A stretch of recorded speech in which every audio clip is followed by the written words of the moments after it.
Active. Not a wreck. Not an echo skipping off a dead world for 300 years. The transmitter was answering its own timestamp in real time, correcting for drift, alive.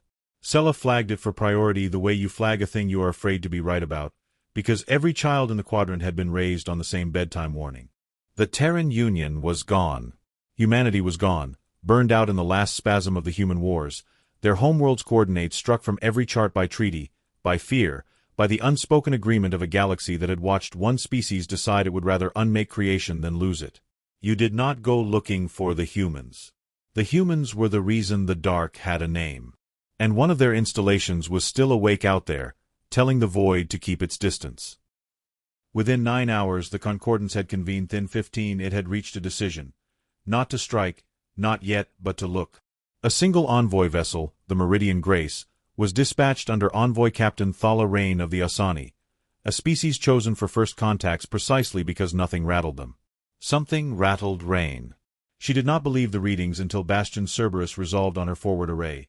Not a ship but a station, a vast dark will anchored at the lip of a starless gulf, drifting at the edge of a debris field no chart had touched in 3 centuries. Its hull was scarred to the bone, plating scorched, whole sections patched with alloy that didn't match, sensor masts crusted with micrometeorite scale nobody had bothered to grind away. It looked like a fortress that had forgotten it was allowed to fall. But its defense grid was hot. Every scan came back the same. Full power to the shield curtain. Weapon emplacements. Cycling in slow, deliberate arcs. And at the IND blast doors the scans could not penetrate, a signature the Grace's instruments simply refused to characterize, a pit of density and stillness that made the analyst reading it quietly ask to be relieved. Whatever they're guarding, Rain's exec, a careful Veln officer named Orso, said, it isn't a colony. You don't build a wall like that to keep people in. Yug from getting out. Send the hail, Rain said. Her claws tapped the armrest despite herself. 300 years. Either there is no one left aboard, or there is someone who has been standing at that door longer than our entire diplomatic service has existed. I don't know which frightens me more. The silence stretched 4 minutes. Then a voice, mangled by a translation matrix, decoding a language it had never been trained on, guessing at 3-century-old grammar. Unidentified vessel. You have entered a Terran Union custodial perimeter. This facility is sealed by standing order. Turn about now, or the perimeter will be info. Human. Unmistakably, impossibly human. The Fey exhaustion sanded down under discipline. The sound of someone who had given this exact warning 10,000 times and fully expected to have to make good on it again. On Rain's console the registry data scrolled des. Custodial complement. 300, original. Standing order. Contain and hold. Stand down a command only. Custodian of record. Warden Commander Mira Halden. Stand down authority. High command only. A hygiene its grave. This is Envoy Captain Thala Rain of the Meridian Grace, she said, choosing each word like diffusing something. We intend no harm. We request permission to speak. A pause. Shorter. State your relationship to the Vasher Compact. Rain glanced at Orso. Neither knew the name. Whatever the Vasher Compact had been, it had died so long ago the Concordance no longer bothered to teach it. I don't know that name, Warden Commander, Rain admitted. I think you need to know how long you've been standing at that door. The longest silence yet followed. And some wooed she was not making contact with a lost outpost. She was about to tell a soldier that the war, the nation, and every hand that had ever given her an order, were 300 years in the ground, and for all of them anyway. Mira Halden had not slept in 19 hours, which was nothing. Custodial rotations ran cruel by design. She stood at the center of Cerberus's command ring and watched the alien vessel do the one thing no threat in 300 years had ever done. Nothing. It did not maneuver. It sat on an open channel and waited, and waiting was not in any doctrine H. When the alien captain's face resolved on them posed in a way that read as diplomacy rather than hunger, and told her the number, the re. The conflict you remember, the alien said, hated the gentleness. ended roughly 306 years ago by our reckoning of your calendar. 306. Her last clear memory before the final cryocycle was the order itself. Cerberus is not to fall into any hands. Contain the asset. Hold the door. A wait stand had woken from stasis 5 times since. Each time, the same silence on every channel. Each time she had assumed the war was simply going badly, that command was busy, that somewhere someone still needed the "that's not possible," she said, and hated how thin it came out. Warden Commander, the alien said, your homeworld, the system your records call Soul, was sealed by treaty at the war's end. Not destroyed. Sealed. No survey has been authorized in 3 centuries. We have no current data. Sealed. Halden turned the word over like a stone with something sharp on the underside. Not burned. Locked away. Someone had decided Earth was too dangerous or too important to be allowed to exist openly. The same verdict, she realized, that she had spent 300 years enforcing on the thing behind her blast doors. She looked around the ring. At Ensign Rue, 24, 3rd generation, born aboard, who had never lived a single day in a universe where the war was not Alrians that had once held people whose grandchildren now held them.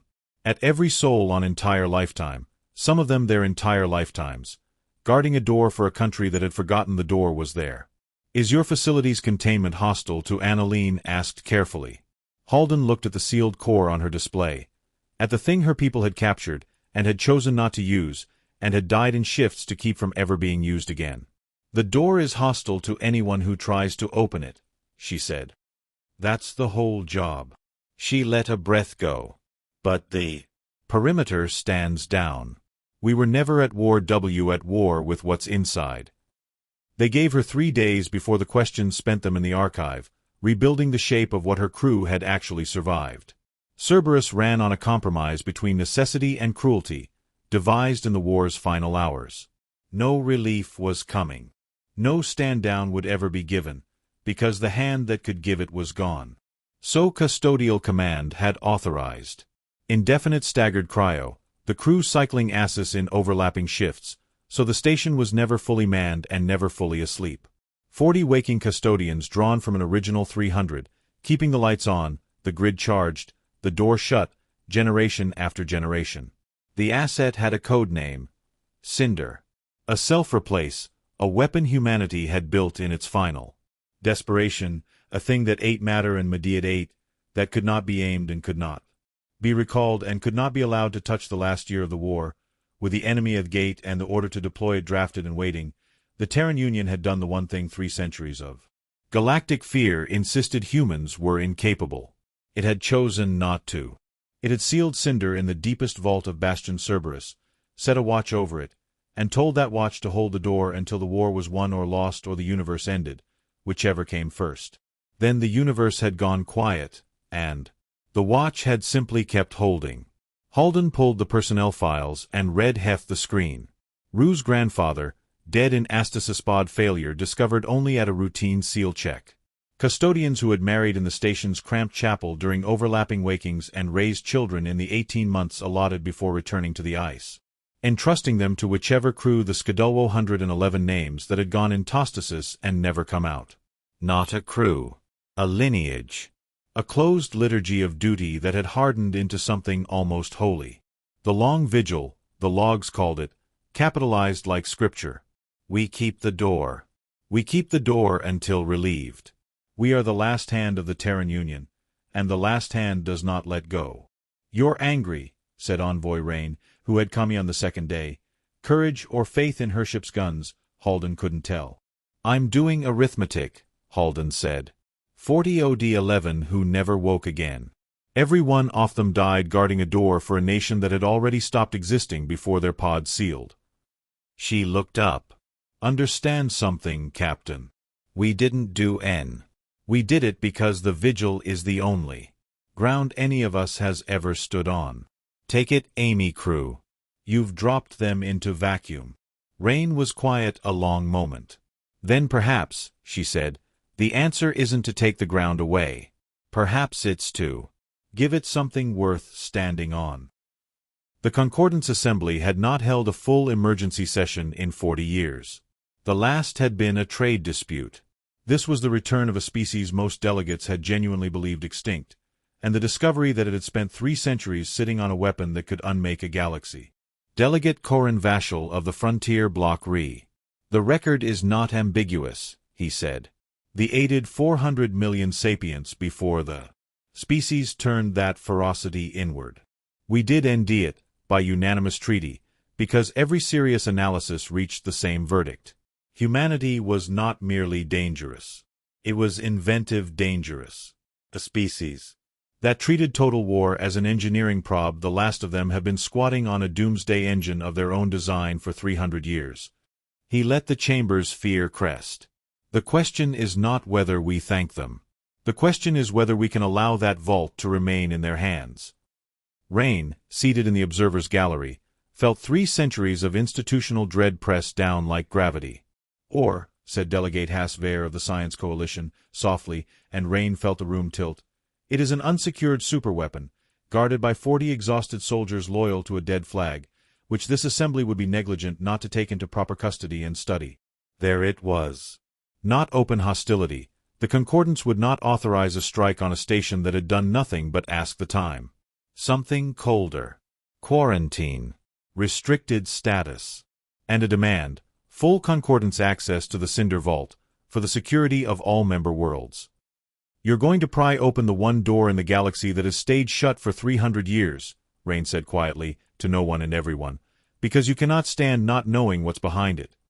She thought of Halden in the archive, promising the dead that the vigil would mean something. She did not yet know how soon the galaxy would need exactly what humanity had spent 3 centuries becoming. But watching Vare's faction claim its cautious little victory, she suspected that fear this old rarely stayed satisfied for long. Out past the mapped lanes, in the ungoverned dark, the Concordance had grown too comfortable to patrol. Something had already heard the word restricted, and read. The ruck came for the weapons. They were scavenger warlords out of the Oshua Concordance had written off as broken pirates 2 centuries before, quietly rebuilt now, quietly hungry, and very interested in a human vault the galaxy itself had helpfully labeled as containing something worth locking away forever. They came in force, and the Concordance's response, fleet, elegant and disciplined and tied, met them at the frontier and folded like paper. Peace had made the galaxy predictable. Predictable was a door with the hinges showing. The ruck vanguard reached Bastion Cerberus Ankut. Halden watched them work at her blast doors and felt something she had not felt in 300 years. Not fear of losing a battle, but fear of winning the wrong one. "They don't want the station," she said into the open Concordance command channel, where Rain and half the assembly were listening. "They want what's inside it. And if they breach that vault before they understand what CINDER is, if even one replication cycle escapes containment, it will not stop at this system, or this fleet, or your borders. It eats. It multiplies. It does not negotiate, and it does not tire, and your entire order of battle was built to fight things that do both." She let that land. "We have drilled the recontainment protocol every waking cycle for 3 centuries. We are the only ones alive who know how to put this back in the box. You need to decide right now whether you trust the people you were about to disarm." The silence on the channel was not the fear the sound of an entire civilization realizing what its fear had nearly cost it. "Warden Commander," Delegate Vachel said the rank. "What do you need?" "Trust," Halden said. "Every hull you can throw at the ruck to keep them off my doors. And your engineers, in my workshops, in the next hour, because I am going to hand you 300 years of things you were too comfortable to invent." What followed became the 11 days historians would spend a century refining. The days the galaxy relearned that discipline, properly channeled, was a weapon all its own. Halden did not wait for the Assembly's machinery to catch up. Rue and a team of Concordance engineers tore into Cerberus's ancient armory and came out with things that made their designers uneasy. Containment field emitters built to smother rather than destroy, saturation charges tuned to CINDER's replication frequency, shield modulations designed to absorb a swarm instead of a broadside. "This isn't how the system is rated to run," one horrified engineer told Rue, watching an emitter hold steady past every safety threshold on the panel. "No," Rue agreed, cheerful in a way she'd learned only in the last month, since she'd discovered the galaxy had music. It's how it runs when the alternative is everyone dying. They retrained the Concordance crews the only way 300 years of doctrine unlearns, by putting them through the drill and letting the losses teach. Bythicers who had recoiled at human improvisation were running asymmetric recontainment sweeps with the hungry precision of people who had finally been given permission to abandon the formation. And when the ruck finally cut through the outer vault and Cinder woke, a spreading gray bloom that ate the first raider ship down to nothing in 90 seconds and used what was left to make more of itself, it was Bastion Cerberus that stood in the gap. Scarred, obsolete, patched with 3 centuries of mismatched alloy, the old station absorbed a hit that would have gutted anything in the Khan's custodians' rerouted power with a cam of people who had rehearsed this exact nightmare 10,000 times for a war they'd been told was already over. They did not outgun the swarm. You cannot ounce. They contained it, herded it, starved it, folded the field around it inch by inch whilst frigates burned the escaping edges to slag. Halden took Cerberus in close enough to seal the breach herself, close enough to lose the outer ring doing it, and she held the door, the way her grandmother's grandmother had held it, the way 211 names in the archive had held it, until the last gray motentainment field no galaxy but this one would ever have known how to build. When it was done, the vault was shut again. The ruck were broken and running. And for the first time in 300 years, Bastion Cerberus was quiet not because it was waiting, but because the watch was, at last, complete. The ceremony took place 3 months later and had once argued that humanity was a threat worth caging. Halden stood at its center in a custodial uni over 3 centuries. It was more patch than cloth, and she had refused every offer to replace it. The Assembly's ruling was unanimous now, and unambiguous. Full sovereign recognition of the Terran Union's small apology for 3 centuries of silence, one everyone understood could not reach the 211 who had never woken to hear it. And, extraordinary by any standard, a survey mission to the sealed coordinates of Sol, with the Concordance's full resources, to learn at last what had become of the world humanity had died guarding a door for. Halden had asked for that last part herself, with Rain on Cerberus's cracked observation deck. You don't have to go looking, Rain had said. Change what your crew survived. I know, Halden said. But Rue asked me last Earth. Not the archives. The actual sky. She'd looked out at the unfamiliar stars. 3 who shut for a home none of us ever saw. I'm done keeping things for ghosts, Captain. I want to know what we're actually standing on. Vashel, in his closing remarks, offered not quite an apology, but the harder thing, an admission, delivered with the humility of someone who had nearly cost a galaxy everything to his own fear. We treated humanity's silence as a problem we had solved. We were wrong to believe silence meant safety. The last hand of a dead nation kept the most dangerous thing in the galaxy shut away for 300 years, and chose, when we gave them every reason to do otherwise, to keep choosing restraint. We do humbled by it. Sometimes it only has to keep being the thing that will not let go. She stood on the command ring as the station's beacon reconfigured for the first time in 3 centuries. No longer a restricted warning broadcasting into the dark, but an open declaration on every frequency the Concordance could carry. Bastion Cerberus. Terran Union Custodial Command. The long vigil is concluded. The door held. Humanity has returned. At her station, Rue allowed herself a smile Halden hadn't seen on any custodian's face in her lifetime. Not relief exactly, but something steadier. Something that looked, for the first time in the girl's entire life, like the ordinary hope of getting to see what came next. Halden watched the stars ahead, unfamiliar still, but no longer only a thing to hold a line against. A place, maybe, to finally build something worth guarding instead of merely something that had to be kept from the light. The last custodians of the Terran Union had come home. It just turned out the door had been holding at last. It was open.